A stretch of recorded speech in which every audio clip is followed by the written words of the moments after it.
ಎಲ್ಲ ಮೆಡಿಸಿನ್ಸ್ಗೂ ಪ್ರಿಸ್ಕ್ರಿಪ್ಷನ್ ಬೇಕಿಲ್ಲ. ಲೈಕ್ ಪ್ಯಾರಾಸಿಟಮಾಲು ಮತ್ತೆ ವಿಟಮಿನ್ ಕ್ಯಾಪ್ಸೂಲ್ಸ್ ಎಲ್ಲ ನೀವು ಹಾಗೆ ಬೈ ಮಾಡಬಹುದು. ಮತ್ತೆ ಪ್ರೆಗ್ನೆನ್ಸ್ ಲೇಡೀಸ್ಗೂ ಕೂಡ ಕಂಪ್ಲೀಟ್ ಅವರು ಪ್ರೆಗ್ನೆಂಟ್ ಆದಾಗಿಂದ ಮತ್ತೆ ಮಗು ಹುಟ್ಟಿ ನೆಕ್ಸ್ಟ್ 1 year ಅವ್ರಿಗೂ ಕೂಡ ಅವ್ರಿಗೆ ಎಲ್ಲಾನು ಫ್ರೀ ಆಗಿರುತ್ತೆ. ಟ್ಯಾಬ್ಲೆಟ್ ಡೆಲಿವರಿ ಏನ್ ಚಾರ್ಜಸ್ ಆಗುತ್ತೆ ಅದು ಕೂಡ, ಮತ್ತೆ ಆಫ್ಟರ್ ಡೆಲಿವರಿ ಏನಾದ್ರೂ ಹೆಲ್ತ್ ಇಶ್ಯೂಸ್ ಬಂತು ಮತ್ತೆ ಟ್ಯಾಬ್ಲೆಟ್ಸ್ ಪ್ರತಿ ಒಂದು ಕೂಡ ಫ್ರೀ ಆಗಿರುತ್ತೆ.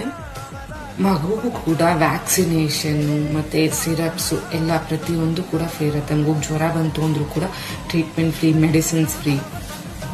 ಇಲ್ಲಿನ ಸಿಟಿಸನ್ಸ್ ಆಗಿರ್ತಾರಲ್ಲ ಅವ್ರಿಗೆ ಆನ್ಯುವಲ್ ಇನ್ಕಮ್ ಕಮ್ಮಿ ಇದ್ರೆ ಮಕ್ಕಳಿಗೆ ಹಾಲಿನ ಪೌಡ್ರು, ಫ್ರೂಟ್ಸ್, ವೆಜಿಟೇಬಲ್ಸ್ ಕೂಡ ಫ್ರೀ ಆಗಿ ಕೊಡ್ತಾರೆ.